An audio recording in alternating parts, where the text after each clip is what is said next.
কখনো কি মনে হয়েছে জীবনটা যেন এক এক সময় এক একটা ঝড় হয়ে আসে? কেন জানো?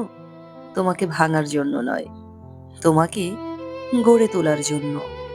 কারণ নীরব সমুদ্র কখনো দক্ষ নাবিক তৈরি করে না।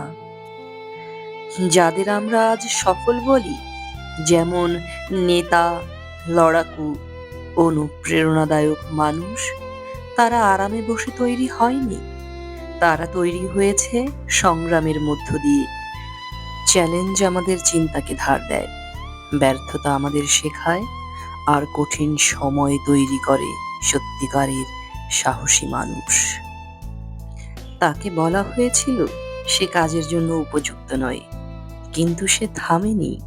কারণ প্রতিটি ব্যর্থতা ছিল একটা ঢেউ, যে তাকে আরো শক্তিশালী করে তুলেছে। তুমি যে ঝড়টার মধ্যে আছো এখন, এটা তোমার শেষ নয়, এটা তোমার প্রস্তুতির মঞ্চ। তাই যখন জীবন কঠিন মনে হবে, মনে রেখো, এই ঝড়ই তোমাকে তৈরি করছে দক্ষ নাবিক হিসেবে। সবাইকে অসংখ্য ধন্যবাদ। পাশে থাকবেন।